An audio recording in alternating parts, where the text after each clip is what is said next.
Assalamu alaykum hurmatli ko'ruvchilar. Uyg'ur axborot markazining xabarlar programmasiga xush keldinglar. Bu ekran orqali sizlar bilan yuz ko'rishganligimdan to'liq xursandman. Oldi bilan xabarlarimizning asosiy mazmunlarini tanishtiramiz. Uyg'urlar turmushda qatma-qat qiyinchiliklarga duch kelmoqda.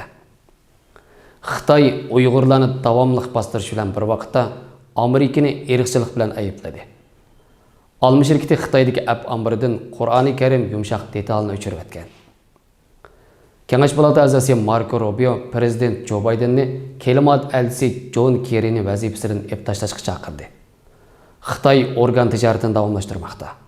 Tövəndəki ixtiyarlar xabarlarımızın təfsili məzmunları olsun.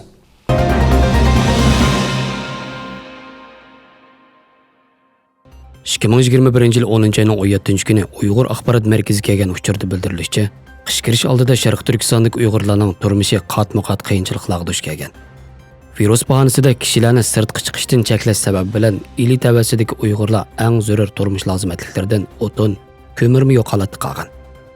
Nurg'un uylarda faqat kichik bolalar va ayollar qolg'ashqa, etizlardagi ziroatlarmi shu peti yig'iqsiz qolgan. Uyg'ur dehqonlarining ozg'ini turmush kapolati bo'lgan mahsulotlarning baholari shiddat bilan tushib ketgan. Korli shahridagi Uyg'urlar nashbitlarning kilosini 3 so'mdan qismi sotamagan. Ilgari kilosi 17 so'mdan top setilayotgan turpan üzümini Uyg'urlar 9 so'mdan sotamagan.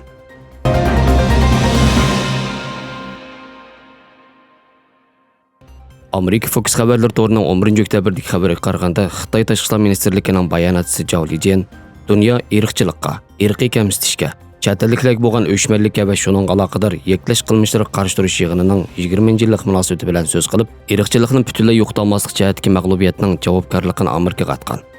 Amerikaning o'z ichiga olgan bir qancha davlatning qo'l qo'shtirib turib olishi va nachar ifodasi sababli xalqaro jamiyat irqchilikni, irqiy kamsitishni, chet elliklarga bo'lgan o'chmanlikni va shuning aloqador yeklash qilmishlarini tugatish uchun yanada nurg'un tirishchilik ko'rsatishga muhtoj bo'lmoqda degan. U yana irqchilik hamda oqtalliklarning o'zini qartalliklardan ustun ko'rish hodisalarining Amerikada hali ham umumyuzlik mavjud ekanligini ilgari surgan.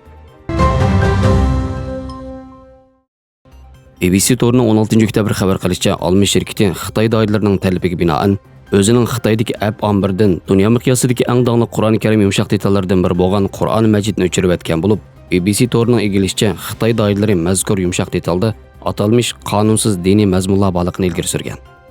Mazkur yumshoq detalni yasagan shirkatning bildirishicha, bu yumshoq detalning Xitoyda 1 millionga yaqin ishlatuvchisi bor ekan. Olma shirkati bu haqda bevosita fikr bayon qilishni rad qilib, biz har qaysi davlatlarning yerli qonunlariga bo'ysunmasak bo'lmaydi. Qoida hukumatlar bilan fikrimiz birdek chiqmay qoladigan murakkab ishlar ko'rilib qoladi degan.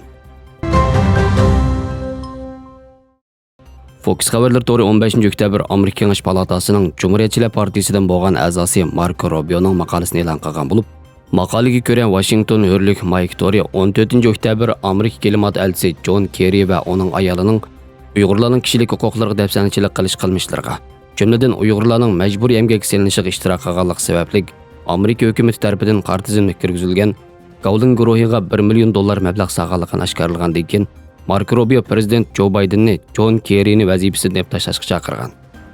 Marco Rubio mazkur maqolada yana Joe Bidenning ya majburiy emgakdan napilayotgan odam bilan bir safda turish, ya uni ishdan bo'shatishdan iborat ikki xil tanlashi borligini. Shundaqla John Kerryning Uyg'urlarga chetishlik majburiy emgakdan napilayotgan bo'g'ashqa Xitoy doiralari bilan kelimat masalasida suhbatlashishga salohiyat yo'qligini, hatto Kerryning Joe Bidenni Uyg'ur masalasida sukut qilishga undiganligini qayd qilgan. Angliyadagi kundalik pochta gazetining to'rbeti 16 oktyabr maxsus maqola e'lon qilib, Xitoy hukumatining insoniylikqa zid vahshiy organ tijoratini izchil qilib kelayotganligini, hatto davomli avjiga chiqarayotganligini bash qilgan. Mazkur maqolada ko'rsatilishicha, Birlashgan Davlatlar Tashkilotining kishilik huquq kengashidagi 9 alohida dokladchi Xitoydagi dahshatlik zakazga ko'ra odam o'ldirish bozorining apti bashirsini ichib berish uchun 1 yildan ko'proq vaqt sarf qilib, guvohchilarning guvohligini to'plab, Xitoyning gumonlik darajasi yuqori bo'lgan organ iona qilish nisbatini tekshirgan. Kishilik huquq tashkilotlariga ko'ra, Xitoy Kompartiyasi hukumat boshqarishidagi zakazga ko'ra odam o'ldiradigan organ tijorat tori orqali har yili Uyg'urlarning o'z ichiga olgan 100 ming o'qituvchi va siyosiy mahbusning yurak, bo'rak, jigar va munguz pardasini olib oldi ekan. Kishilik huquq kengashidagi alohida dokladchilar e'lon qilgan bayonotda bildirilishicha, o'qil atkazchilik bemorlarni qo'g'dash qasam qilgan kasbiy tibbiy xodimlarning, jumladan tashqi kasalliklar doktori, narkoz doktori va boshqa tibbiy mutaxassislar va har xil ommaviy tarmoqlardagi kasbiy xodimlarning ishtirok qilish orqali vujudga chiqadi ekan. Mazkur bayonotda yana ko'rsatilishicha, soqchilar e'tiqodidan voz kechishga yoki o'zlari bilan hamkorlashib unamagan ba'zi mahbuslarga ularni o'ltirdiganligi yoki ishga a'zolarini elib oldiganligi to'g'risida tahdid solgan. Xabarlarimizni ko'rganingizga rahmat. Ko'rishguncha omon bo'linglar. Xayr xo'sh, Allohga omonat.